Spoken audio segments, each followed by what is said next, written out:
High guys, welcome back to my channel Monis creation. তোমরা অনেকে আমার ভিডিও দেখো, কমেন্ট করো, তাদের জানে অসংখ্য ধন্যবাদ। তোমরা এইভাবেই আমার পাশে থেকো। আর যারা চ্যানেলে নতুন, তাদের যদি আমার ভিডিওটা ভালো লাগে তাহলে লাইক, কমেন্ট, শেয়ার ও চ্যানেলটা সাবস্ক্রাইব করে পাশে থাকার অনুরোধ রইল। আজকের রেসিপি নারকেল দিয়ে ছোলার ডাল।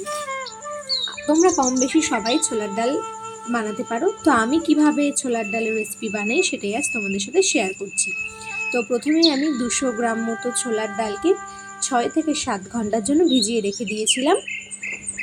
তাই ডালকে প্রেসার কুকারে সিদ্ধ করছি না, এতে ডাল গলে যাওয়ার সম্ভাবনা থাকে। তোমাদের হাতে যদি কম সময় থাকে তাহলে তোমরা একেবারেই ভালো করে ডালকে ধুয়ে পরিষ্কার করে প্রেসার কুকারে 5 থেকে 6টা সিটি দিয়ে দিতে পারো। তো আমি ভালো করে ধুয়ে একটা বাটিতে জল দিয়ে 5 থেকে 6 মিনিটের জন্য ফুটিয়ে নিচ্ছি। দিয়েছি 1 চামচ নুন ও হাফ চামচ হলুদ গুঁড়ো। ডাল ফোটানোর সময় ডালের উপরে যে ফেনাগুলো ওঠে, এগুলো ডালের নোংরা, তাই আমি ফেলে দিচ্ছি। 5 থেকে 6 মিনিট আমার ডাল সিদ্ধ হয়ে গেছে। এদিকে কড়া বসিয়ে কড়া গরম হয়ে গেলে তাতে দিয়ে দিচ্ছি সর্ষের তেল।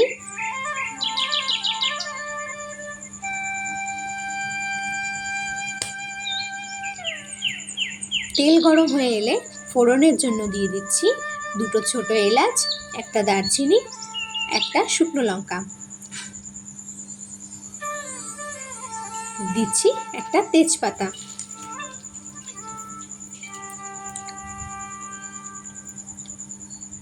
দিচ্ছি হাফ চামচ জিরে,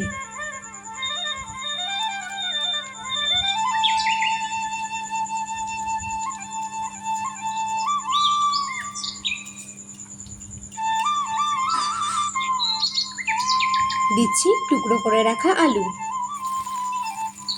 আলুগুলোকে আমি ছোট করে কেটে নিয়েছি, ছোট ছোট করে। তোমরা যদি আলু খেতে পছন্দ না করো তাহলে তোমরা স্কিপও করতে পারো। হালকা ভাজা হওয়ার জন্য অপেক্ষা করব।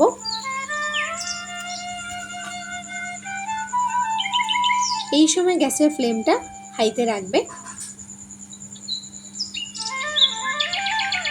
আমার আলু অনেকটাই ভাজা হয়ে গেছে। এই অবস্থায় দিয়ে দিচ্ছি 1 চামচ আদা বাটা, 2 থেকে 3টে চেরা কাঁচা লঙ্কা। ভালো করে মিক্স করে নিচ্ছি।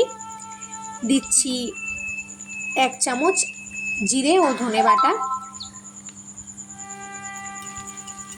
ভালো করে মিক্স করে নিচ্ছি।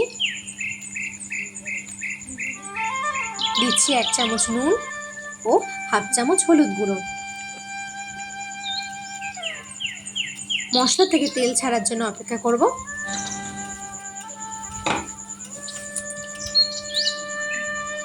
মশলা থেকে তেল ছেড়ে দিলে দিয়ে দিচ্ছি নারকেল কোড়া। আমি একটা নারকেলকে কুড়িয়ে রেখেছিলাম।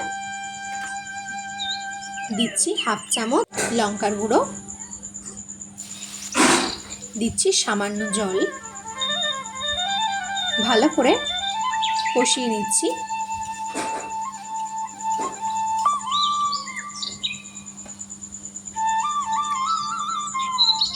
ভালোভাবে মশলা কষা হয়ে গেছে। এই অবস্থায় দিয়ে দিচ্ছি সিদ্ধ করে রাখা ডাল।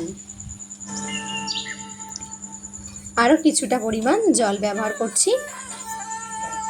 যে জলটা ব্যবহার করলাম সে জলটা আগে থেকে গরম করে রেখেছিলাম। যে কোনো তরকারিতে হালকা গরম জল ব্যবহার করলে তরকারির স্বাদ খুব সুন্দর হয়। দিয়ে দিচ্ছি হাফ চামচ চিনি। ঢাকা চাপা দিয়ে দেবো কিছু সময়ের জন্য। 5 মিনিট পর ঢাকা খুলে চেক করে নিচ্ছি। আলু এখনো সিদ্ধ হয়নি, তাই আবারও কিছুক্ষণ ঢাকা চাপা দিয়ে দিলাম। এই সময় আমি নুন চিনি দুটোই চেক করে নিয়েছিলাম। লাস্টে দিয়ে দিচ্ছি 1 চামচ ঘি। আমার তো কমপ্লিট ছোলার ডালের রেসিপি। তোমাদের রেসিপিটা কেমন লেগেছে আমাকে কমেন্টে জানাও। যদি রেসিপিটা ভালো লাগে তাহলে লাইক, কমেন্ট, শেয়ার, চ্যানেলটা সাবস্ক্রাইব করে দিও। Thanks for watching.